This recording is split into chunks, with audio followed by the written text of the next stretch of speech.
to like 5 seconds of quiet and then I get started. Mm-hmm. Okay. Hang on, don't start it. Right, there's always actions and reactions, I guess you can say, or yeah, I'm starting over. I didn't like that. I wish I could put that in the first, but I won't. We could just like laugh before or after. That. Sure. All right, let's do it because I want to get in bed.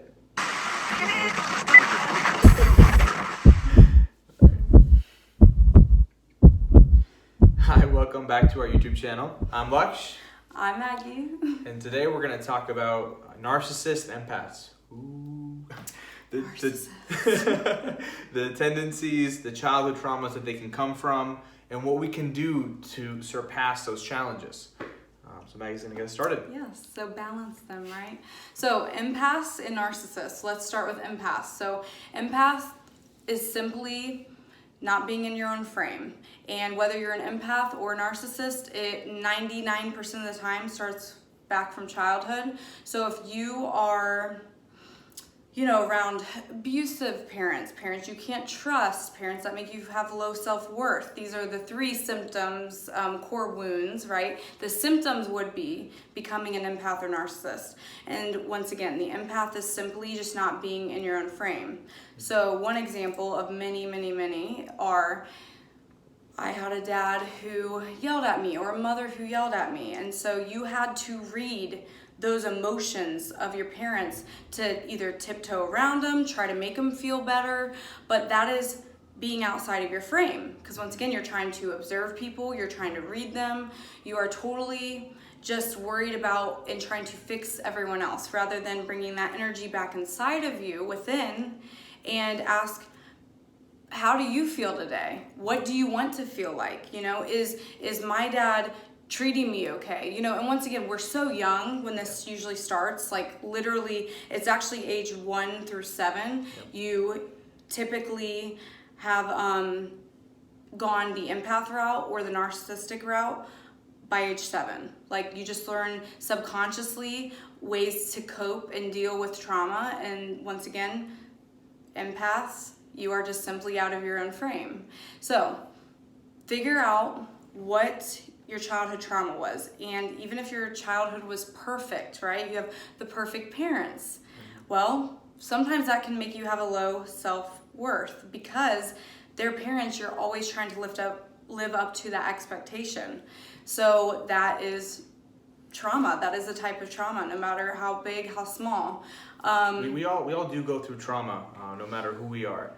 We're not here to blame or be a victim of that because nobody's perfect. Our parents aren't perfect. We aren't going to be perfect parents, but we're going to try our best.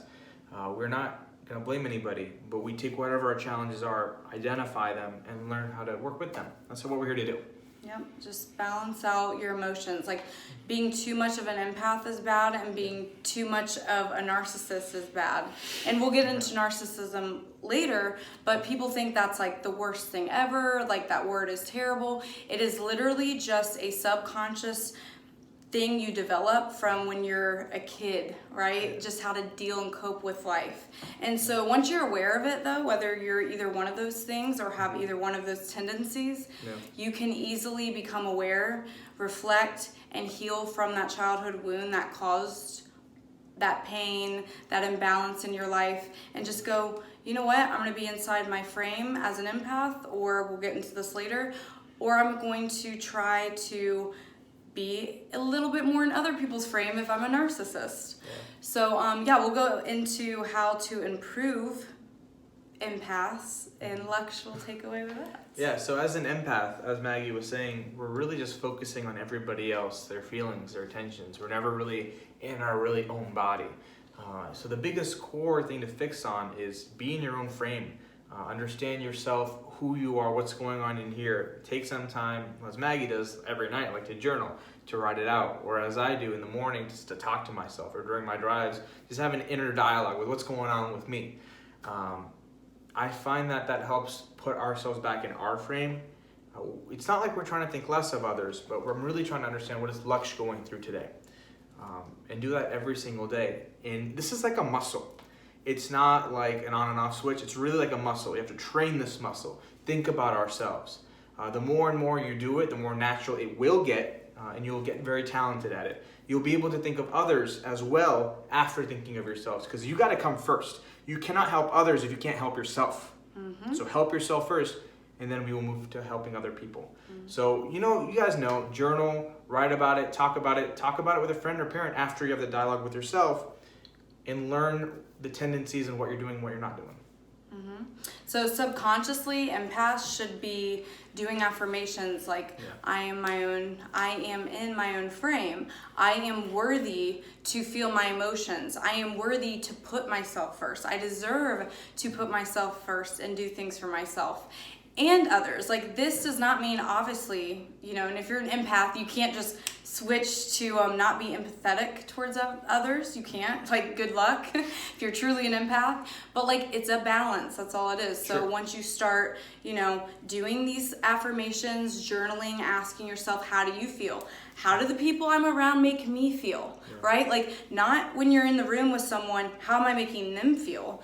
Ask, how are they making me feel? If you're an empath, it's like amazing just asking yourself that question. It's like, holy crap, I don't think I've ever done that in my life, right? Like, I tell my girlfriends all the time, like, if you go on a date, ask yourself over and over, like, do I even like him? Or if you're a guy watching this, of course, like, do I like her? Most guys are better about that, but like, girls, I swear the whole time, I know, like, it's just from usually childhood, right? We hear these things by family members. We watch them in movies. Like, the guy picks us, and they can, that's fine, either way. But the point is like, once again, just ask yourself these questions, whether it's on a date or you're just with friends, right, in a room. Do I even like how the way they're treating me? Versus, are they accepting me? Are they approving of me? How can I better myself for them? Like, how can you better yourself for you is the real question. So, yeah. True. Should we go on? Let's go on to narcissists, right? Yes. And by the way, people often say narcissists never change or empaths never change or you'll never change. I'm sure everybody's heard that before. That's garbage. Throw it out your head. You can heal. Everyone can. Throw that out. They're talking, by the way, about themselves. They're projecting. It's not about you. It's they don't think they can change themselves, that they're trying to project it on you. So when it comes to narcissists, same thing. It comes from childhood trauma, right? Everything really comes from childhood trauma. That maybe something happened with my family, my parents, and I really started to focus on myself. Nobody else is caring for me. I'm focusing on myself. I'm trying to do everything that I want to do. People have to cater to me. What empaths should do. Like, seriously, if we just balance this, it'd be like, oh, cool, we got the perfect person, right? Or something. Which, by the way, that's why empaths and narcissists end up together in a couple a lot. Give and take. Because once again, like the narcissist, what he just explained, someone who had to take care of themselves because as a child, no one took care of them or they were neglected or whatever the case may be. So in a relationship, we all are comfortable and a lot of times repeat these cycles. So like here they are taking care of themselves, worried about themselves. They need someone, they're looking for that child. That little child in them is still going to their person like, help me, like, do these things for me. And the empath wants to give so much and help everyone else that, oh, you're someone to help. And the narcissist wants to be helped, right? So there's nothing wrong with either, like there is something wrong. But what I'm saying is narcissists, like you can empathize with them, really. Like it's not, I hate that people have given this word like such a bad rep and that they can't change and blah, blah, blah. Like, first off, that's enabling them, saying that they can't change, can't heal. I don't even like the word change. Like, we all just need to heal because if we did, we could be this balanced person and we would realize that anything our parents had ever done or anyone around us in any type of environment has nothing to do with us. It has everything to do with them. And we don't have to carry that weight. It's just a choice. Right? So going back to narcissist. Yeah, so they have to really unblock their heart is where it begins. And I had an interesting life story that I started out as an empath, and then growing up I realized, wait a second, people are stomping all over me. And I switched it. I went to college and I became more of a narcissist, and I had to grow out of that too, because that neither made me happy, so I played a little hopscotch. They're both painful. They're both very painful. I don't recommend it at all. Instead, we want to be very conscientious. As more on the narcissist side, not even being a narcissist, if you have narcissistic tendencies, right? We have to first learn to unblock our heart. Again, be vulnerable. This was our last video, so I hope you guys watched it. Learning how to be vulnerable helps you understand which side you're on, and it will help you heal from this. So narcissists, once you're opening your heart, understanding what you're feeling, going through your turmoil of the last decade, 3-4 decades, what happened, that's when you'll be able to understand your own emotions. And when you understand your own emotions, that's when you'll be able to understand other people's, right? We don't want to just try to think of other people, what they're feeling, because then you're almost faking it. If you don't understand your own emotions, you can't understand others. So that's where we want to start. So if you have narcissistic tendencies, it literally is simply your heart is blocked. And it's, once again, going back from age 1 to 7, you have done this in order to protect your heart, to guard it. Sure. But what happens is with that is you do not get the bad, right? You're keeping that a little bit away, not really, but kind of, in the egotistical eyes you are guarding it a little bit. But then what happens if something else happens? Oh, there's another wall. Oh, and then something else happens. Oh, another one. Oh, and another one, another. And it keeps building until one day that bridge just like collapses, because it has to. And either it's gonna like collapse in a way of it comes out in illnesses, or like it can be even physical. If you don't ever deal with it emotionally, it will come out physically. Like if you don't choose to deal with it internally, it comes out. Like and once again, you will keep attracting situations that will make you take down that wall. That's why things keep happening. It's like building, because it needs to break. It needs to break that wall to get to your heart. Like this is something you need, right? So a lot of narcissistic tendency people are like, why do all these bad things happen to me? What's wrong with everyone else? Like that's kind of the way it's forming, because when you're guarded, you're only thinking about, that's all you can, right? There's a wall up. You can't see anyone else. You can barely see yourself, if at all. But the point is that's what happens is,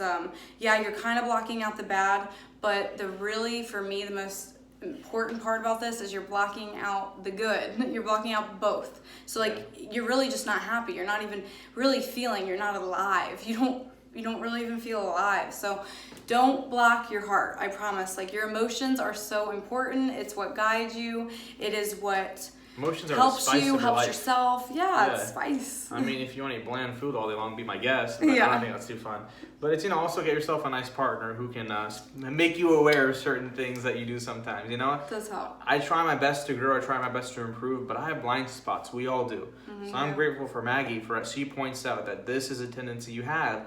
So an example would be I would over-socialize with people. As an empath, the empath side of me would try to socialize and make people feel too comfortable.